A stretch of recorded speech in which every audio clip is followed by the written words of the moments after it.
அஸ்ஸலாமு அலைக்கும். நான் உங்கள் அஸ்வான். தொடர்ந்து சோர்வாக இருக்கா? உங்களுடைய உடல், நகம், உதடு இது போன்ற விஷயங்கள்லாம் வெளியே போய் இருக்குதா? அடிக்கடி தலை சுத்து வருதா?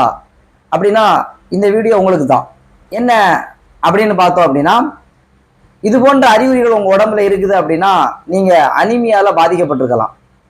அது என்ன அனீமியா? அனீமியானா என்ன?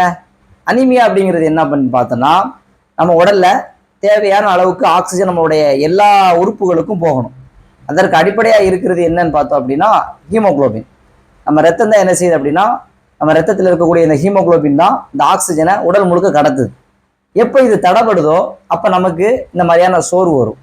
இப்போ இது மட்டும்தான் வருமா அப்படின்னா, இந்த சோர்வின் காரணமாக நிறைய பிரச்சனைகள் நம்ம உடம்புல வருது. உதாரணத்துக்கு தேவையான நியூட்ரியன்ட் என்ன செய்யாது, நம்ம உடலுக்கு கொண்டு போய் சேர்க்காதனால இந்த மாதிரியான பிரச்சனைகள் வரலாம். அப்போது இது மாதிரிலாம் பிரச்சனைகள் இருந்துச்சு அப்படின்னா நாம் செய்ய வேண்டியது முதல் விஷயம் என்ன அப்படின்னா, நம்மளுடைய இரத்த அளவு ஹீமோகுளோபினை செக் பண்ணி பார்க்கணும்.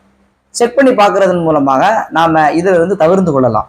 இந்த அனிமியாவுடைய முக்கிய காரணமாக பார்க்கும்போது என்னன்னு பார்த்தோம் அப்படின்னா, இரும்பு சத்து குறைபாடு. நம்ம உடல்ல இரும்பு சத்து குறைபாடாக இருக்கிறதுனால தான் இந்த மாதிரியான பிரச்சனைகள் வருது.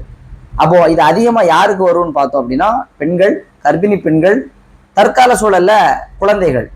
ஏன் அப்படின்னு பார்த்தோம் அப்படின்னா, அயன் ரிச் ஃபுட்டை நம்ம எடுக்காததுனால இது போன்ற பிரச்சனைகள் நம்ம உடல்ல அதிகப்படியாக வருது. அப்போ இதுல இருந்து நம்ம தற்காத்து கொள்ள இரும்பு சத்து நிறைந்த உணவுகளை நம்ம எடுக்கணும். இதை சாப்பிடக்கூடிய நேரத்தில் விட்டமின் சியை இதோட சேர்த்து எடுத்தோம் அப்படின்னா இது இரும்பு சத்தை உறிஞ்சுறதுல மிகவும் பக்கபலமா இருக்கும். ஆனா விட்டமின் சியோட இது போன்ற உணவுகளை நம்ம எடுத்தோம் அப்படின்னா நம்ம உடல்ல அயன் டெஃபிஷியன்சி அப்படிங்கிறது இல்லாம நம்ம பாதுகாத்து கொள்ளலாம். சோர்வை சாதாரணமா எடுக்காதீங்க. ஒரு எளிய பரிசோதனை உங்களுடைய உடல் நிலையம் தெரிந்து கொள்றதுக்கு என்ன செய்யும், உதவும். அதை நீங்கள் சோர்வாக இருந்தீங்க அப்படின்னா முதல்ல நீங்கள் செய்யணும் உங்களுடைய பிளட் டெஸ்ட். நாளை ஞாயிற்றுக்கிழமை பிப்ரவரி 15 டாக்டர் ஹனீஃப் என்ன செய்கிறாங்க அப்படின்னா, இந்த அனிமியா குறித்த அவேர்னஸை அவங்களுடைய கிளினிக் எம்ஆர் கிளினிக்கில் வச்சுருக்காங்க. இது போன்ற பிரச்சனைகள் இருக்கிறவங்க அவங்கள தொடர்பு கொண்டு அவங்க என்ன செய்யுங்க, இந்த பிரச்சனைக்கான தீர்வு எடுத்துக்கொள்ளுங்க. அஸ்ஸலாமு அலைக்கும். ஜஸாக்குமுல்லாஹ் ஹைரன்.